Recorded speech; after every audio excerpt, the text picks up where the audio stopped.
বাংলাদেশের মানুষ কাঁটাতার দেখে ভয় পায় না। এ হচ্ছে আজকের খবর। কে বলেছে একটু শোনাই আপনাদের। কে বলেছে, কেন বলেছে?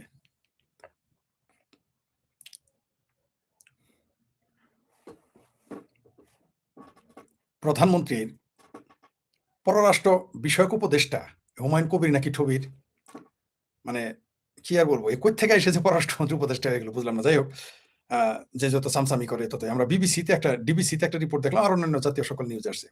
তিনি বলেছেন, ভারত সরকারের উদ্দেশ্যে কড়া বার্তা দিয়ে প্রধানমন্ত্রীর পররাষ্ট্র বিষয়ক উপদেষ্টা হুমায়ুন কবির বলেছেন, কাঁটাতারের বেড়া দিয়ে বাংলাদেশকে ভয় দেখানোর আর কোনো সুযোগ নেই। তিনি স্পষ্ট করে বলেন, যদি মানুষের সঙ্গে সম্পর্ক তৈরি করতে চান তবে মনে রাখবেন, বাংলাদেশের মানুষ বা সরকার কেউই কাঁটাতার ভয় পায় না। যেখানে আমাদের কথা বলা প্রয়োজন সেখানে আমরা কথা বলবই। আচ্ছা, কাঁটাতারের বেড়ার সাথে ভয় পাওয়ার কি সম্পর্ক? এটা তো বুঝলাম না। আমাকে একটু আপনারা বুঝায় বলবেন। কাঁটাতারের বেড়া দিয়েছে ভারত সরকার, বা দিতে যাচ্ছে। পশ্চিমবঙ্গের রাজ্য সরকার এই সিদ্ধান্ত নিয়েছে, তারা কাঁটাতারের বেড়া দিবে। জায়গা জমিও নাকি দেওয়া হয়ে যাচ্ছে, ৪৫ দিনের মধ্যে দিবে। তো হঠাৎ করে প্রধানমন্ত্রীর পররাষ্ট্র বিষয়ক উপদেষ্টা এই কথা বলে, আবার পররাষ্ট্রমন্ত্রী বলেছে পুশ ইন করলে আমরা সেটা দেখে নিব। আরে ভাই, ঠাকুর ঘরে কে রে, আমি কলা খাই না, বিষয়টা মেরে গেল না? নাকি পাগলারে নৌকা ডুবার কথা মনে করাই দিচ্ছ? তো ওদের সীমান্ত কাঁটাতারে বেড়া দেখ, ওয়াল দেখ, বিল্ডিং দেখ, একেবারে কাঁটাতার দিয়ে আসমান পর্যন্ত দেখ। তাদের সীমান্তে তারা সাপ, কুমির, ভাল্লুক যা মজা তাই ছেড়ে দেখ। তো এটা নিয়ে তোমাদের এত চেঁচামেচি করার কি আছে? ভারত সরকার তার সীমান্তে কাঁটাতারে বেড়া দিয়েছে, ভয় পাওয়ার কি আছে? চেঁচামেচি কালকে যদি পাকিস্তানে কাঁটাতারে বেড়া দেয়, পাকিস্তান সরকার এগুলো বলে ভয় পাই না, তার মানে ভয় পাও। তো তারা কাঁটাতারে বেড়া দিলে আপনার সমস্যা কি মিস্টার পররাষ্ট্র উপদেষ্টা? আপনার সমস্যা হয়, ভয় পাচ্ছেন কেন? ভয় পেন না। তাঁবু টাম্বু বানান, ওই রোহিঙ্গাদের জন্য যেমন তাঁবু টাবু বানিয়েছেন না, ওরকম তাঁবু টাবু বানান। রোহিঙ্গারা যদি আপনার ভাই হয়ে থাকে, তাহলে মানে বার্মা রোহিঙ্গারা যদি আপনার মুসলমান ভাই হয়ে থাকে, তাহলে বাংলাদেশি মুসলমান যারা ভারতে আছে অনুপ্রবেশকারী হিসেবে, তাদের যদি ফেরত পাঠায়, তারা তো আপনার সুতির ভাই হয় না, তারাও তো মুসলমান ভাই হয়, তাও আবার দেশের ভাই। তাকে নিতে এত তালবাহানা করতেছেন কেন? এত ভয় পাচ্ছেন কেন? কোথায় আপনার এত ডর? ঘটনাটা কি? এত ভয় পান কেন? যাই হোক, এবার অনেক আলোচনা করবো, এটা অন্য আলোচনা করি। এই যে অতনু সিংহ নাকি কি যেন একটা নাম আছে ভারতের, নাকি পশ্চিমবঙ্গের আতেল একটা অতনু সিংহ, সে বলেছে নেহাত জাতিসত্তা পরিবর্তন করা যায় না, গেলে বালের বাঙালি থেকে তামিল হয়ে যেতাম। মানে বিজেপি আসছে বলে, ক্ষমতা ভোটে আসছে বলে তার পিত্তি চলে গেছে, বাংলাদেশের মুসলমানদের সাথে তার পিত্তি বেশি চলে গেছে, সে নাকি হয়ে যাবে এই অতনু সিংহ, সে তামিল হয়ে যেতে চায়। তোমার না করছে কারা? পশ্চিমবঙ্গে তো ওই যে খিদিরপুরে তো বিহারির বাচ্চা আছে, তো বিহারির বাচ্চা হয়ে যাওয়ার সমস্যা কি? ওই একদিন পশ্চিমবঙ্গের মতো তামিলও কিন্তু একদিন বিজেপিরা দখল করবে, তখন কি খবর শোনাচ্ছেন? সারা ভারতেই তো তোমার সরকার এখন বিজেপির। এখন কি ভারতীয় বাদ দিয়ে তুমি পাকিস্তানি হয়ে যাও? তো না করছে কে? যাও না, তোমার আগাটা কেটে মুসলমান বানানি নিবে, বাংলাদেশে আসো, কোনো সমস্যা নাই। গরু মাংস খেয়ে আগাটা কেটে অতনু সিংহ মুসলমান হয়ে যাও, কোনো সমস্যা নাই, আসো, তোমার জানাবে, কোনো সমস্যা নাই। বাংলাদেশ পাকিস্তান আবার কোনো হিন্দু থেকে মুসলমান হইলে তারা গরুর গোস্ত বেশি খাওয়াবে এবং আগা কেটে দিবে, বেশি কাটবে না, একটুই কাটবে। আর তোমার কই তোমার জামায়াত রাখবে, চলে আসো, তোমার না করছে তামিল হইতে হবে কেন? তামিলে গিয়ে কি করবে? সরকার তো ভারত, তামিল তো ভারতের বাইরে না। কত বড় হারে হারামি হলে এই কথা বলে, মানে বিজেপি আসছে আর বাংলাদেশের বাঙ্গুর মতো সিংকু বামদের শরীর জ্বলতেছে। যাই হোক,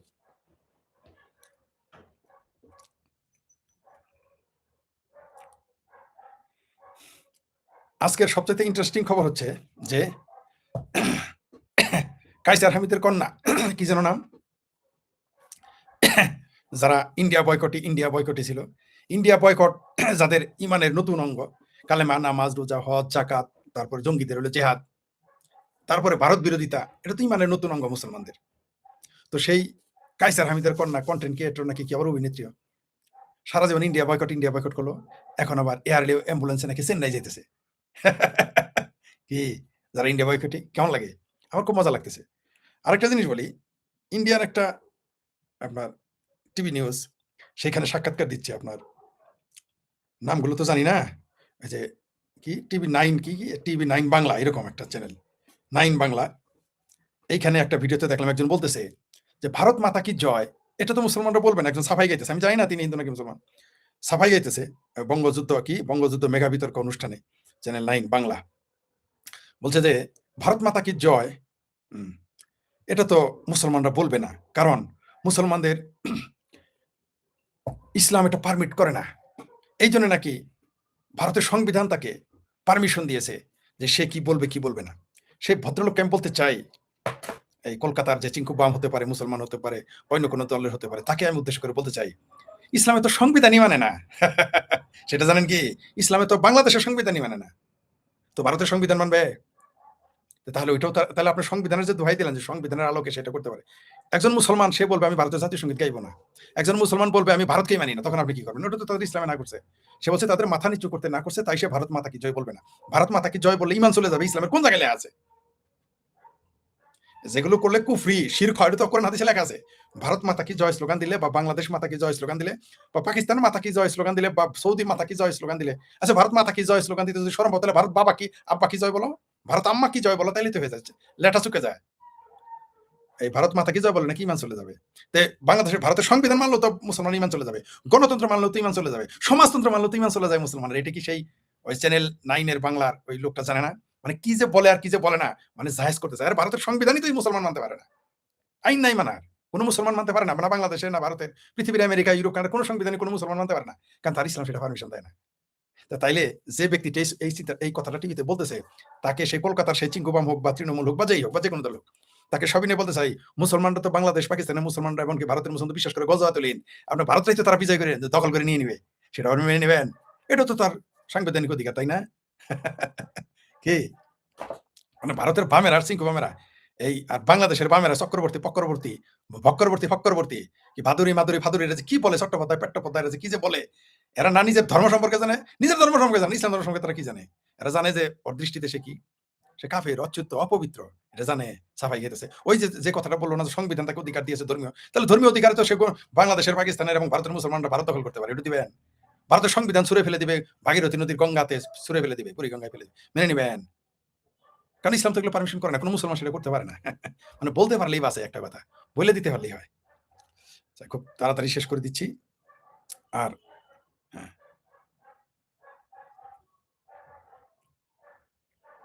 হুম, আর এক নেতা, মানে কত বড় গবেট, ২৬ লক্ষ ভারতীয় নিয়ে তো কথা আছেই, নিয়ে তো কথা আছেই। ওই আসিফ সার বলেছিল, সেই গান গাইতেছে ২৬ লক্ষ ভারতীয় বের করে দিতে হবে, ইনকেলাব মঞ্চ বলেছে কালকে, নাকি ডন কেলাব মঞ্চ, যাই হোক, সে ২৬ লক্ষ বায়বীয় সে গপ্প, ২৬ জনকে বের করতে দেখলাম না। আবার একজন বিএনপির নেতা কিনা কিসের নেতা জানি না, সে বলতেছে বাংলাদেশে নাকি আওয়ামী লীগের আমলে, বয়স্ক কিন্তু, আবার এটা বললো না, দাঁড়িয়ে টুপি না, ক্লিন শেপ করালো, মাঝে মাঝে আমাদের সমালোচনা করে। সে দেখি মনে হয় বিএনপির কেউ হবে, অন্য কোনো দলে, বলতেছে আওয়ামী লীগের আমলে নাকি পুলিশের চাকরি নিয়েছিল ভারতীয়রা। কত বড় গবেট হলে এই কথা বলে যে একটা পুলিশের চাকরি নিয়ে, এটা আমি জামাত শিবিরদের নিয়মিত শুনতাম, এমনকি বিএনপির লোকদের মুখেও শুনতাম। যখন আওয়ামী লীগ, না ভাই ফরিদ ভাই জানেন না, না চাচা জানেন না, না মামু জানেন না, ভারতীয় লোক এখানে ভারতীয় পুলিশ চাকরি করে বাংলাদেশের আইডি কার্ড দিয়ে, বাংলাদেশের ভয় জাতীয় পরিচয়পত্র মানে চাকরি নিয়েছে পুলিশ, আলাপ শুনছেন? আজকে আবার এটা বলতেছে, আবার বলতেছে বিএনপির নেতা, বয়স্ক মানুষ, এদের ঘিলু বলতে আল্লাহ, এদের মানে ভারত বিরোধিতা এমন মজ্জাগত, আপনার এটা করতেই হবে। মানে কবে না জানি বলে যে আমার বউয়ের বাচ্চা হয় না, তার খালার হাঙ্গা হয় না, তার বাংলাদেশের মানুষ কাঁটাতার দেখে ভয় পায় না, শেখ ফরিদের বিশ্লেষণ। বলতে আওয়ামী লীগের আমলে সেনাবাহিনীতে নাকি ভারতীয় লোক আছে, ভারত থেকে এসে চাকরি নিচ্ছে সেনাবাহিনীতে, পুলিশের কথা তো বলতোই, বিশেষ করে শিবিরের এই প্রপাগান্ডা বেশি চালাতে এখনো করতেছে, চিন্তা করে দেখেন। এই কিন্তু শিবির করে না, জামাত করে না, বিএনপি লোক সম্ভবত। ঠিক আছে, লোকটার ছবিটা একটু দেখাই, এই যে লোক এলো, এই যে লোক বলতেছে যে বাংলাদেশে নাকি পুলিশের চাকরি করে ভারতীয়রা এখনো, ওই আওয়ামী লীগের আমলে চাকরি নিয়েছে। চিন্তা করে দেখেন এদের, মানে কি বলবো আর, আমারও সিনিয়র। এই হচ্ছে বাংলাদেশের মানুষ। আপনাকে ভারত বিরোধিতা করতে হবে, আপনি ভারত বিরোধিতা না করলে আপনি ইমানদারি হইতে পারবেন না। এই হচ্ছে বাংলাদেশের অবস্থা। আরেকটা বলি শেষ করি, ওই যে তন্নি মল্লিককে বিএনপির নেত্রীকে যারা পিটিয়েছিল, তাদের একজন তখন শিবির, এটা নিয়ে না কারো আসমান কেঁপেছে, কারো জমিন কেঁপেছে, আহা আমার ছাত্রীকে পিটাইতেছে, সে তো এখন শিবির কাল ছাত্র স্টুডেন্ট লিডার নিকেল গেয়া, তো তারা ধরো না কেন, এখন কেন তোমাদের আসমান জমিন কাঁপে না? এখন সেই আসিফ সার কোথায়, সেই ম্যাডামের কোথায়, যারা বলতো যে ছাত্রলীগ এরকম একটা মেয়ের এভাবে পিটাইলো, এটার কথা আহা ওহু, আমাদের বামপন্থী বন্ধুরা আমাদের অনেক বলছে, এই দেখো পরে তুমি ছাত্রলীগের পক্ষে বলা, আমাদের এই যে দেখো পরে এভাবে পিটাইলো। এখন তারা কোথায়? এই যে তন্নিকে, ছাত্র দল নেত্রী তন্নিকে পিটাইলো, যে এখন শিবির করে, তার ব্যাপারে এখন সেই বামপন্থীরা এখন কোথায় কথা বলে না কেন? সেই চিঙ্কু বামের এখন কোথায়? আপনারা কোথায়? বা বিএনপি নেতারা এখন কোথায়? সেই ছাত্র শিবির করে তারা অ্যারেস্ট করে না কেন? তাদের নেত্রীকে তো পিটাইছে। এইরকম সব জায়গায় স্যাবোটাজ তারা গোটায়। এরকম ঠাড়া পড়া মিথ্যা কথা তাদের বলতে হবে। এই গুপ্তরা আবার বিভিন্ন স্কুল, কলেজ, ইউনিভার্সিটিতে বের হচ্ছে এখন সাধারণ ছাত্রী বের হয়। তারা রাজনীতি চায় না। তো তুমি রাজনীতি চাও না, তোমার কি ঘেঁটি ধরে রাজনীতি করতে বলছে? তুমি রাজনীতি করো না। তোমার আসতে বলছে কে? তুমি থাকো। যে করবে তার সে রাজনীতি করলে তোমার সমস্যা কি? এখন বুঝতে পারছেন তো? এই যে তন্নি মল্লিককে যারা পিটিয়েছে, একজন তো শিবির। এবার তাকে ধরেন। এখন না ছাত্রলীগ কথা বলে, না শিবির কথা বলে, না চিঙ্কু বাংলার কথা বলে। ধরা খেয়ে গেছে। আর জিন্দা শহীদের খবর তো আমরা জানি। সেগুলো নিয়ে কথা বলে না। যাই হোক, অনেক আলোচনা করলাম। লাইভ রয়েছে আমার আরপি স্টেশনে। শুভেচ্ছা ফরিদ ভাই, জি ধন্যবাদ। জয় বাংলা, জয় শেখ হাসিনা, জি। চোরাই কারবারি বন্ধ হবার ভয়। হ্যাঁ, সবচেয়ে মজার বিষয়, চোরা কারবারি বন্ধ হবে এবং এটা কাঁটাতারে বেড়া দিবে, তাও একবারও মুখ দিয়ে বলে না যে কোনো বাংলাদেশী নাগরিক তোমরা ভারতীয় সীমান্তে যেও না। একবারও কেন বলে না? বাংলাদেশের সীমানা ক্রস করা তো বেআইনি। আপনি নিজের দেশের সীমানা ক্রস করবেন অবৈধভাবে, বাংলাদেশের যার দেশের আইনেই তো জেল হয়ে যাবে, ফৌজদারি অপরাধ। এই কথাটা বলতেছে না। আবার উল্টা স্বরাষ্ট্রমন্ত্রী, স্বরাষ্ট্র উপদেষ্টা, পররাষ্ট্র উপদেষ্টা এরা লম্বা কথা বলতেছে। আমি বুঝতে পারি না এদের, মানে এরকম ঠাড়া পড়া মিথ্যা কথা, বদমাইশি, বাটপারি, এরা আবার নেতা। মানে এখানে তো ভারত জুজুর ব হয়, ভারতের বিরোধিতা যা করবেন আপনি সবই খাবে মার্কেটে। সেই জন্য তারা এগুলো বলে। মানে এই দেশের মানুষগুলো বুঝতে পারে না সেই যে ৭১ পরাজয়ের বেদনা এখনো তারা ভুলতে পারতেছে না, বলতে দেবও না। ভালো থাকবেন সবাই।